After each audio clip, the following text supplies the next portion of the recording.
Moin. Moin. Das klappt ja auch.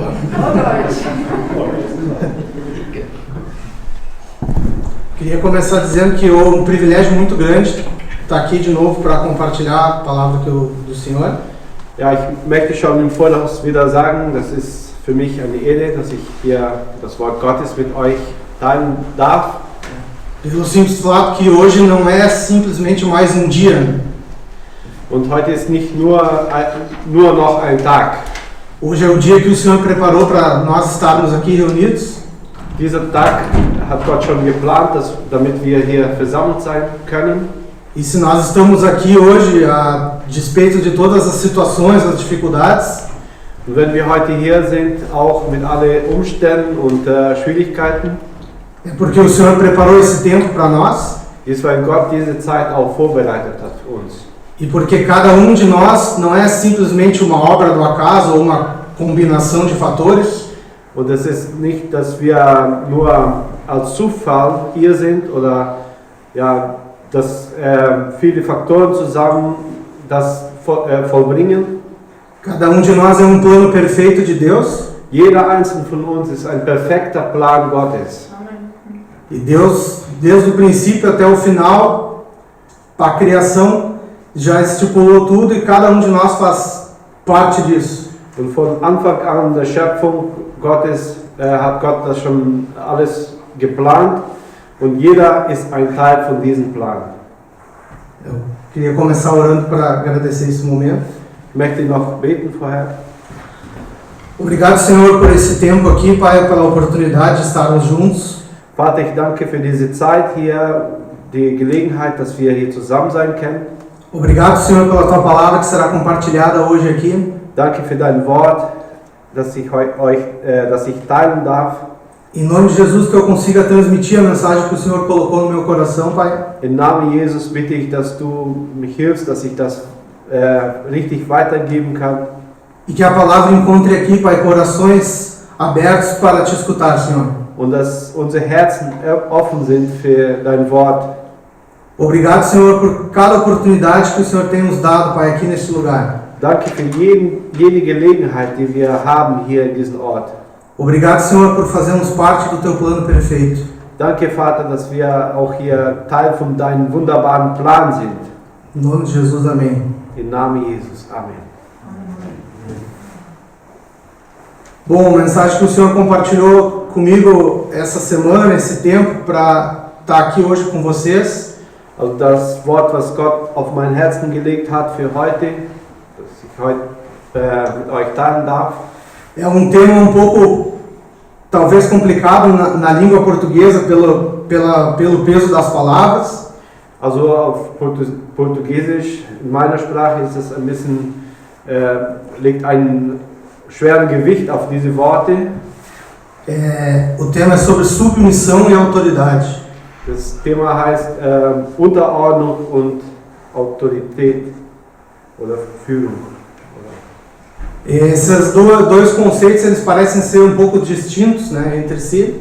Diese zwei Wörter, die scheint so, dass sie unterschiedlich sind. Parecem ser até um pouco submissão ou autoridade, coisas que não se encaixam, né? Vielleicht denkt man oft, dass das nicht zusammenpasst, also Unterordnung und Autorität. Talvez para o entendimento nós precisamos desconstruir alguns conceitos de dicionário, de tradução. Manchmal müssen wir aber uns öffnen, um das genau zu verstehen, was das heißt. E nos concentrarmos na palavra de Deus, né? A Bíblia diz que a palavra de Deus ela é útil para o ensino, para a educação e para a repreensão. Und uns wirklich mit dem Wort Gottes beschäftigen. Die Bibel sagt, dass die Bibel dazu da ist, um zu lernen und dass unser Leben den Weg zeigt. E a palavra de Deus ela traz luz sobre esse tema e nos mostra que essas palavras estão conectadas. Und das Wort Gottes bringt Licht in diesem Thema und zeigt, dass es verbunden ist. Romanos capítulo 13, versículo 1, começa dizendo assim: todos devem se sujeitar às autoridades superiores, pois não há autoridade que não venha de Deus, e as autoridades que foram ordenadas, e as autoridades que foram ordenadas por Deus. In Römer Kapitel 13, Vers 1 steht, jeder soll sich den Behörden und Amtsträgern des Staates unterordnen, denn es gibt keine staatliche Macht, die nicht von Gott kommt. Jeder ist von Gott eingesetzt. Já no princípio, quando a gente faz uma leitura simples, a gente já se depara com um conflito, né? Also wenn wir das so jetzt lesen, dann manchmal kommt ein Fragezeichen in unser Herzen. Como assim sujeitarmos a todas as autoridades? Wieso uns alle Behörden und Amtsträgern unterordnen? Ao longo da história, a gente conhece pessoas que foram investidas de autoridades, que cometeram crimes, períodos bárbaros da História. Ja, in der Geschichte haben wir viel gesehen, dass viele, die sich die Amtsträger und Behörden unterordnen müssten, auch kriminelle Sachen tun müssten. Mas a palavra de Deus está nos instruindo a submetermos às autoridades instituídas por Ele. Aber hier zeigt das Wort Gottes, dass dass alle von Gott eingesetzt sind. E não as pessoas, né, mas sim a posição de autoridade, não as pessoas que ali estão. Also nicht die Menschen, die da sind, sondern die Gott da eingesetzt hat, die sollen wir uns unterordnen. E eu separei aqui à luz da palavra de Deus 3 pontos para a gente tentar entender sobre a submissão e a autoridade. Ich habe hier drei Punkte, damit wir das verstehen können über die Autorität. Primeiro ponto é que Jesus mesmo é o maior exemplo de submissão e autoridade. Also erster Punkt, Jesus ist unser größter Beispiel Unterordnung. Em Filipenses, no capítulo 2, versículos de 5 a 8, Philipper Kapitel 2, Vers 5 bis 8, diz que tende vós o mesmo sentimento que houve também em Cristo Jesus. Por ele, subsistindo em forma de Deus, não julgou com usurpação ser igual a Deus. Antes a si mesmo se esvaziou, assumindo a forma de servo, tornando semelhança de homens, reconhecido em figura humana, a si mesmo se humilhou, tornando obediente até a morte de cruz. Pelo que também Deus o exaltou sobremaneira e lhe deu um nome que está acima de todo nome. Nehmt euch Jesus Christus zum Vorbild. Obwohl in jeder Hinsicht Gott gleich war, hielt nicht selbstsüchtig daran fest, wie Gott zu sein. Nein, verzichtete darauf und wurde einem Sklaven gleich. Wurde wie jeder andere Mensch geboren und war in allem ein Mensch wie wir.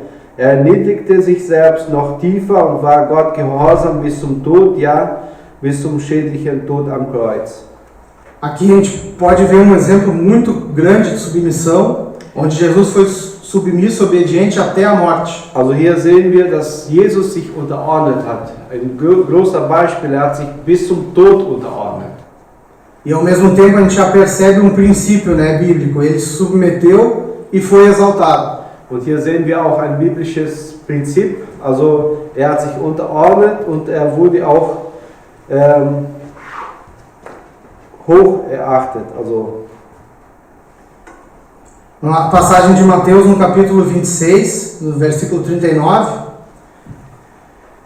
Matthäus 26, Vers 39 steht, Jesus ging ein paar Schritte weiter, warf sich nieder und betete, mein Vater, wenn es möglich ist, dann lass den Kelch an mir vorübergehen und erspare mir dieses Leiden. Aber nicht was ich will, sondern was du willst, soll geschehen. Aqui a Bíblia nos mostra Jesus num momento de forte agonia, né? Mesmo ele sendo filho de Deus, investido de toda a sua glória. Also hier zeigt Jesus, dass wirklich gelitten hat und in seinem Leben, wo Anbetung haben sollte, hat sich erniedrigt. E ele diz, se queres, passa de mim esse cálice, mas todavia não seja feita a minha, mas a tua vontade. sagt, wenn es möglich ist, dann lass den Kelch an mir vorübergehen, aber nicht was ich will, sondern was du willst.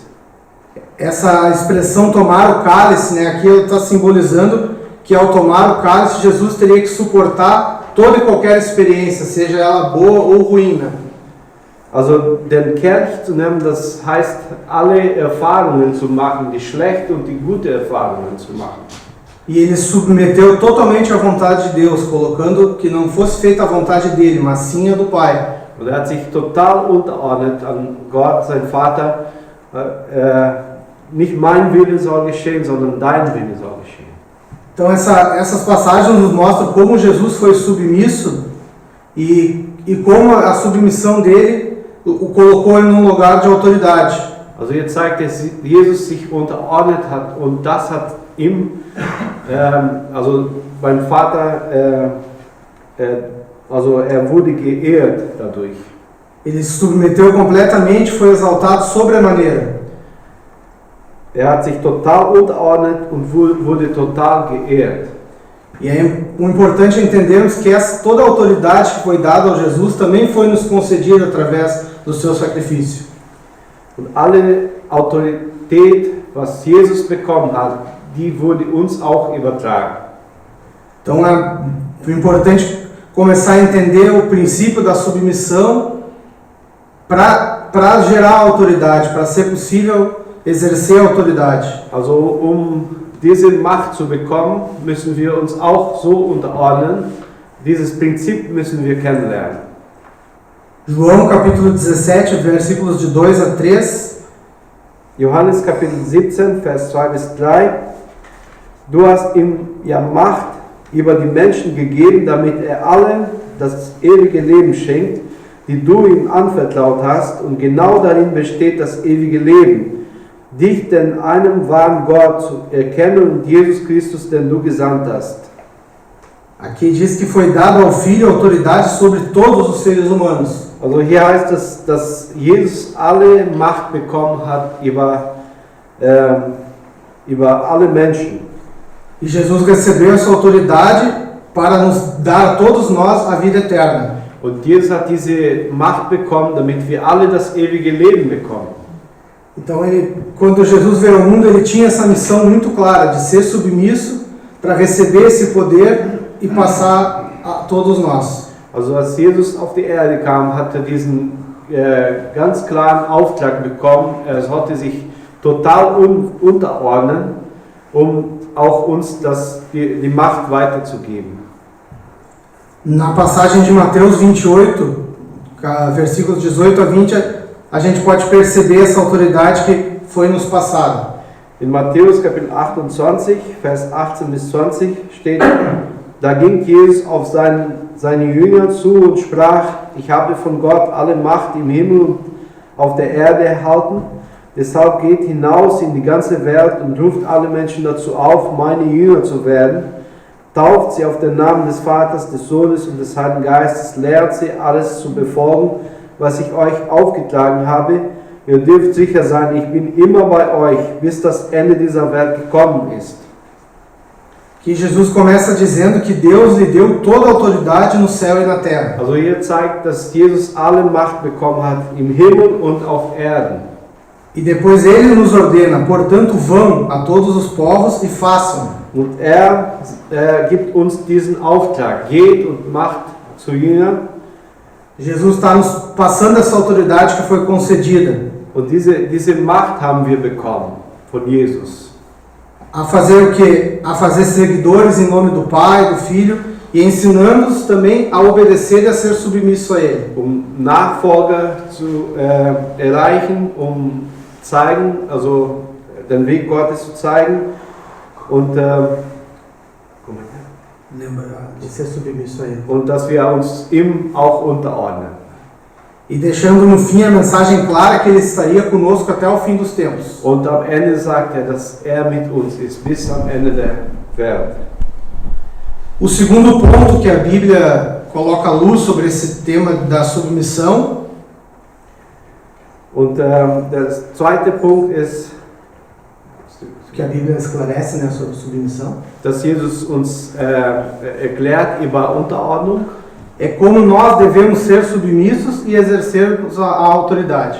Erklärt uns, dass wir uns unterordnen sollen auch und wie wir mit den Behörden umgehen sollen. Todos nós estamos em posição de submissão e autoridade, às vezes até ao mesmo tempo, né? Also wir alle stehen in dieser Situation, dass wir uns unterordnen müssen. A primeira lição sobre submissão é que devemos ser submissos a Deus e a sua palavra. Aber das erste ist, dass wir uns Gott unterordnen und uns an sein Wort unterordnen. João 15:10. In Johannes Kapitel 15, Vers 10: Wenn ihr nach meinen Geboten lebt, wird meine Liebe euch umschließen. Auch ich richte mich nach den Geboten meines Vaters und lebe in seiner Liebe. Aqui Jesus diz que se vocês obedecerem aos meus mandamentos, permanecerão no amor, assim como eu tenho obedecido aos do Pai. Also hier zeigt Jesus, wenn ihr meine Worte folgt, also wenn ihr meine Gebote lebt, dann wird ihr auch in die Liebe Gottes, die wird euch umschließen. Então, primeiro dever como submisso é ser submissos a Deus. Also unser erster Auftrag ist, uns Gott unterordnen. Mas Deus também diz que devemos ser submissos a pessoas investidas de autoridade. Aber Gott sagt auch, dass wir uns an Menschen unterordnen sollen, die diese Macht bekommen haben von ihm. 1 Pedro, capítulo 2, versículo 13. 1. Petrus, Kapitel 2, Vers 13. Denkt daran, der Herr will, dass ihr euch den menschlichen Ordnungen und Gesetzen unterstellt. Ordnet euch dem Kaiser unter, der das höchste Amt innehat. Aqui Pedro está dizendo que por causa do Senhor, sujeitem-se a toda autoridade constituída entre os homens. Also Petrus sagt hier, der Herr will, dass ihr euch den menschlichen Ordnungen und Gesetzen unterstellt. Então, antes de mais nada, a submissão não é para a pessoa que está a autoridade. Devemos nos submeter por causa do Senhor. Also vor allem ist nicht, dass wir die Menschen gehorchen, sondern weil Gott es gesagt hat. E hoje temos vivido tempo de muita insubmissão na nossa sociedade. Né? Also in unserer Gesellschaft leben wir viel, dass die Menschen sich gar nicht mehr unterordnen möchten. Na semana passada, noticiários aqui da Alemanha, pessoas estavam preparando manifestações contra as determinações de afastamento e questão da pandemia. Ich habe letzte Woche in den Nachrichten gesehen, dass viele protestiert haben gegen diese Gesetze, dass Menschen Abstand halten müssen und sowas. Esse é um exemplo de insubmissão a autoridades superiores. Also das ist ein Beispiel von also dass man sich nicht unterordnet an die Gott gesetzt hat. Mais ponto sobre submissão é a submissão a autoridades da igreja. Noch ein Punkt über Unterordnung ist bei Autoritäten, also Autoritätspersonen in der Kirche, in der Gemeinde. 1 Tessalonicenses, capítulo 5, versículo 12. 1. Thessaloniker, Kapitel 5, Vers 12. Liebe Brüder und Schwestern, wir bitten euch darum, all die anzuerkennen, die sich für euch einsetzen. Der Herr hat ihnen die Leitung eurer Gemeinde anvertraut und sie bewahren euch vor falschen Wegen.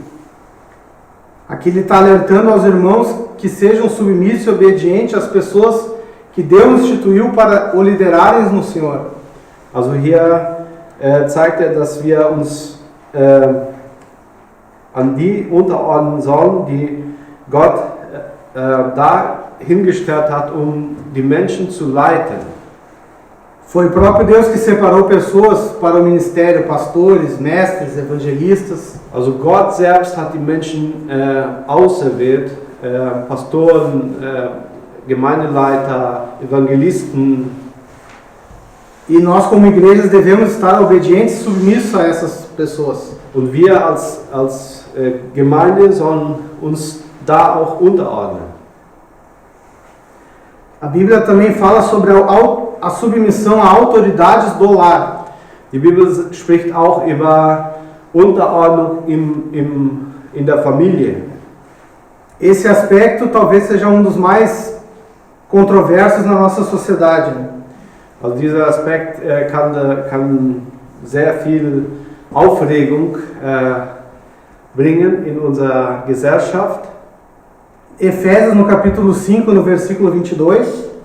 Epheser Kapitel 5, Vers 22. 22. Eu leio o texto todo, até 25. Tá. Vers 22 bis 25. Ihr Frauen, ordnet euch euren Männern unter, so wie ihr euch dem Herrn unterordnet, denn wie Christus als Haupt für seine Gemeinde verantwortlich ist, die er erlöst und zu seinem Leib gemacht hat, so ist auch der Mann für seine Frau verantwortlich. Und wie sich die Gemeinde Christus unterordnet, so sollen sich auch die Frauen in allen ihren Männern unterordnen. Ihr Männer, liebt eure Frauen so, wie Christus seine Gemeinde liebt. Er hat sein Leben für sie gegeben. Essa passagem trata de um tema difícil hoje em dia para a nossa sociedade. Né? Also dieser Text zeigt uns ein sehr schwieriges Thema für unsere Gesellschaft heute. No Brasil, quando trabalhávamos com um pequeno grupo na nossa casa, né? In Brasilien haben wir viel mit kleinen Gruppen gearbeitet, in unser Haus. É um grupo muito variado de pessoas, tinham casais, mas também tinham muitas meninas solteiras, né, jovens. Und wir haben viel Mischung gehabt, wir haben Ehepaaren gehabt, aber auch Single dabei gehabt. E esse tema era sempre o mais polêmico, né? Und dieses Thema war immer das schwierigste Thema. Esposas, sejam submissas aos seus maridos. Frauen, unterordnet euch eure Männer. Na língua portuguesa, submisso às vezes ele fica quase como uma escravidão, uma prisão, né? Auf Portugiesisch klingt das immer so, dass man wie ein Sklaven wird von seinem Mann. E a sociedade toda em si está com muita dificuldade de manter os valores familiares. Und die ganze Gesellschaft hat Schwierigkeiten, auch diese Prinzipien oder das zu verstehen. Então esse aspecto ele é complicado, mas quando inverte e vai a questão do marido, a Bíblia esclarece e traz um pouco mais de conforto. Aber dann lesen wir weiter, also wenn das zum Mann kommt, dann dann bringt das uns noch mehr Klarheit hinein. Marido, amai a vossa mulher como Cristo amou a igreja. Also ihr Männer, liebt eure Frauen so, wie Christus seine Gemeinde liebt. Então esse é o sentido da submissão entre o casal, né? Und das ist die wahre Unterordnung, so im Familienleben, im Ehepaar. A família como uma instituição criada por Deus, ela requer que os dois amem um ao outro, assim como Cristo nos amou. Die Familie ist eine Institution, die Gott geschaffen hat, und Gott möchte, dass sie harmonisch läuft, also so wie Gott das geschaffen hat. A Bíblia continua também falando sobre a submissão no lar, tratando entre pais e filhos. Und dann geht es weiter, sagt die Bibel auch, dass man die Kinder sich die Eltern unterordnen sollen. Efésios no capítulo 6, versículos de 1 a 4. Epheser Kapitel 6, Vers 1 bis 4. Ihr Kinder, gehorcht eure Eltern, so erwartet es der Herr von euch, mit dem ihr verbunden seid. Ehre deinen Vater und deine Mutter, dies ist das erste Gebot, das Gott mit einer Zusage verbunden hat, damit es dir gut geht und du lange auf dieser Erde lebst.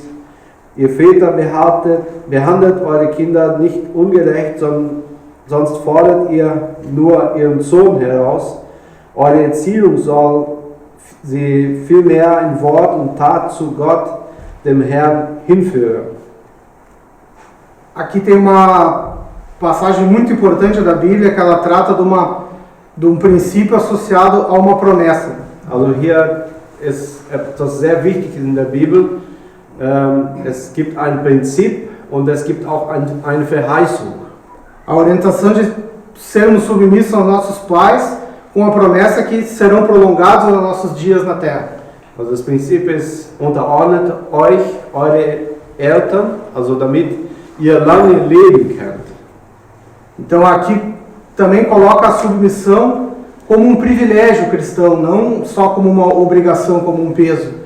Also das ist auch ein Privileg. Das ist nicht jetzt nur eine Last, die auf uns gesetzt wird, sondern es ist ein Privileg, eine Verheißung. Ihr werdet lange leben. Ser submisso é um privilégio cristão.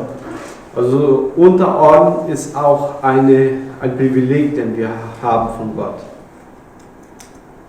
Também a Bíblia nos fala sobre a submissão a autoridades no trabalho. Und die Bibel sagt auch etwas über die Unterordnung im Arbeitsbereich. Quer ler todo ou só ler? Posso ler todo? Efésios capítulo 6, versículos de 5 a 8. Epheser Kapitel 6, Vers 5 bis 8. Ihr Sklaven, gehorcht euren irdischen Herrn, ehrt und achtet sie, dient ihnen so aufrichtig, als würdet ihr Christus selbst dienen. Tut dies nicht nur vor ihren Augen, um von ihnen anerkannt zu werden, ihr sollt vielmehr als Diener von Christus bereitwillig und gern den Willen Gottes erfüllen. Arbeitet mit Freude als Christen, die nicht den Menschen dienen, sondern dem Herrn. Denn ihr wisst ja, der Herr wird jedem für seine guten Taten den verdienten Lohn geben, ganz gleich, ob jemand Sklave ist oder frei. Aqui a Bíblia também traz princípios muito importantes que se aplicam a qualquer um de nós. Also hier zeigt die Bibel auch sehr wichtige Prinzipien, die wir in unser Leben umsetzen. Todos nós já estivemos em posição de servo ou de senhor no trabalho. Also wir alle haben vielleicht schon die Erfahrung gemacht als ein Diener oder ein Herr. Às vezes, como servo, como trabalhador, parece tão difícil estar submisso a uma autoridade. Es ist manchmal sehr schwierig, manchmal scheint es sehr schwierig zu sein, uns unterordnen zu müssen an unser Arbeitgeber. Mas a Bíblia traz claramente que devemos fazer isso como servos de Cristo, com o coração conforme a vontade de Deus. Aber die Bibel sagt ganz klar, dass wir das tun sollen, also von ganzem Herzen und dass wir uns dadurch Gott unterordnen. E pelo outro lado, como senhor, como patrão, como chefe, né? Und andererseits als Arbeitgeber, als Chef, ninguém deve tratar um submisso com diferença ou com ameaça. Also darfst du nicht also jemand schlecht behandeln, du darfst nicht ihm drohen, du musst ihm liebevoll behandeln. Na posição de autoridade, devemos lembrar que a nossa autoridade está nos céus. Also nach unserer Stellung als Diener oder als Herr, also unsere Macht, unsere Autorität, die kommt immer vom Himmel. Por último, exemplo de submissão, a submissão aos irmãos em Cristo. Und am Schluss noch eine Unterordnung, die Unterordnung einander. Efésios 5, 21 diz que devemos sujeitar-nos uns aos outros no temor de Deus.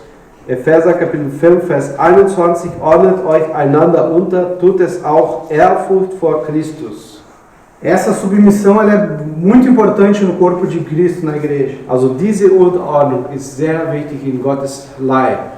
Todos devemos estar submissos uns aos outros, atentos às necessidades uns aos outros. Wir sollen alle auf dem anderen achten und einander helfen.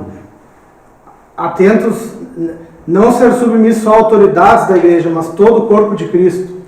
Also nicht nur an Pastoren oder die Leitung der Gemeinde, sondern einander.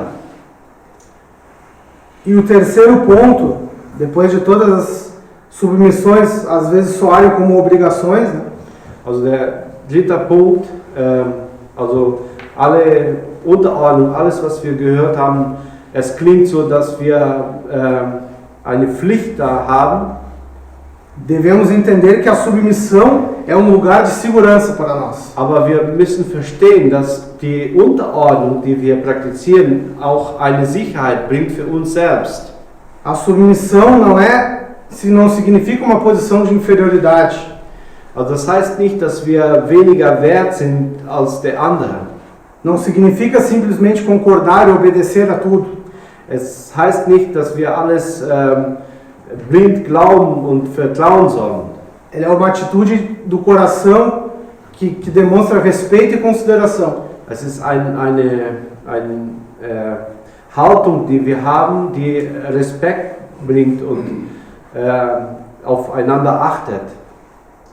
E quando aprendemos a viver debaixo desse princípio, nós desfrutamos de muitos benefícios para nossas vidas. Und wenn wir das lernen, also unter diese Prinzipien zu leben, dann werden wir viel Segen bekommen in Gottes Reich.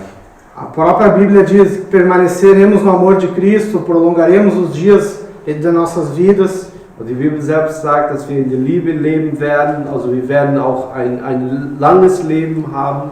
Quando estamos submissos a autoridades da igreja, desfrutamos da unção, da proteção de Deus sobre as nossas vidas. Wenn wir uns der Leitung unterordnen, dann haben wir Proteção, unção, proteção.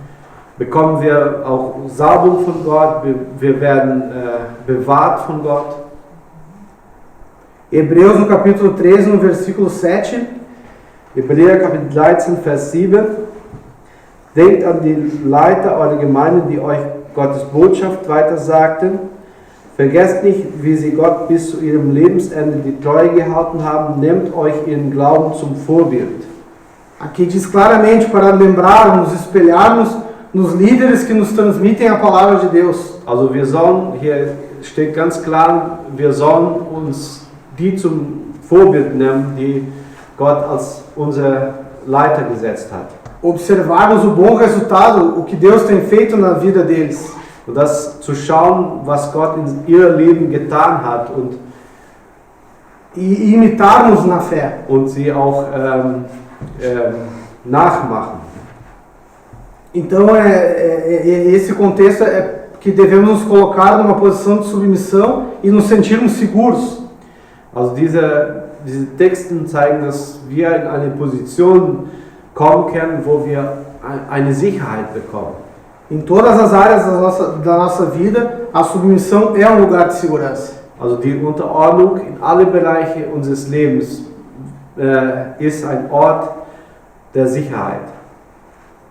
Para encerrar, queria ler uma frase aqui de um pastor de Bahamas, Myles Munroe. Also zum Abschluss möchte ich noch einen Spruch lesen von einem Pastor aus Bahamas, Myles Munroe. Nada acontece, nada muda, nada se desenvolve, nada melhora, nada é corrigido sem liderança. Todos, em todos os lugares, estão sendo liderados. Sempre estamos sendo liderados, diretamente ou indiretamente. Quer estejamos conscientes disso ou não. A liderança é incessantemente exercida sobre várias áreas das nossas vidas. Nichts passiert, nichts ändert sich, nichts entwickelt sich, nichts verbessert sich, nichts wird ohne Führung korrigiert. Jeder wird überall geführt. Wir werden immer direkt oder indirekt geführt, ob wir uns dessen bewusst sind oder nicht. In mehreren Bereichen wird unablässig Führung über uns ausgeübt. Então ele está dizendo aqui que todo o sistema, toda a humanidade, toda a sociedade, ela funciona sob o princípio de submissão e autoridade. Also meint hier, dass das ganze System, also die ganze Gesellschaft, die lebt unter diesem Prinzip der Führung. die Autorität. E nada vai funcionar, nada vai se ordenar se não estivermos em observância completa a esses princípios. Und nichts wird funktionieren, nichts wird Erfolg haben, wenn es nicht unter dieses Prinzip geht.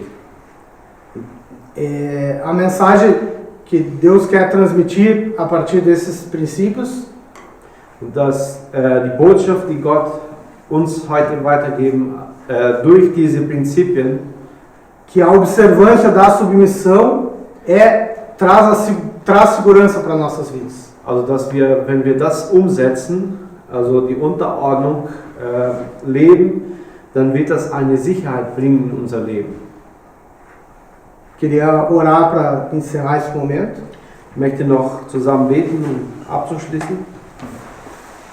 Pai, obrigado, Senhor, por esse momento, Pai. Vater, ich danke für diesen Moment hier. Obrigado, Senhor, porque nós temos um coração totalmente submisso à Tua palavra, Senhor. Ich danke, dass wir ein Herz haben, der sich total dein Wort unterordnet. Obrigado, Senhor, porque a nossa submissão tem nos trazido segurança, Pai. Danke, Vater, dass ja auch diese Unterordnung uns eine Sicherheit schenkt. Obrigado, Senhor, porque cada irmão aqui tem entendido, Pai, a Tua palavra e tem seguido os Teus princípios. Danke für jeden Einzelnen hier, der das schon in sein Leben umsetzt und nach deinen Prinzipien lebt. Obrigado, Senhor, porque o Senhor tem preparado o caminho para nós, Pai. O Senhor tem a cada dia nos fortalecido. Danke, Vater, dass du unser Weg vorbereitest, dass du jeden Tag uns stärkst. Em nome de Jesus, Pai, eu oro também pelos irmãos que não estão aqui, que estão em casa. Vater, segne auch unsere Geschwister, die heute nicht hier sind, die zu Hause sind. Que cada um possa estar fortalecido na Tua palavra, firmados nos Teus princípios, Pai. Dass jeder gestärkt wird und in deinem Wort lebt und ja, weiter im Glauben wachsen kann. Em nome de Jesus, Senhor, nós agradecemos o privilégio, Pai, o privilégio da submissão, o privilégio de estarmos aqui reunidos, Pai. Ja, danke, Vater, für diesen Privileg, den wir haben, uns einander unterzuordnen und dass wir auch hier zusammen sein können. Em nome de Jesus, amém. Im Namen Jesus. Amen. Amen.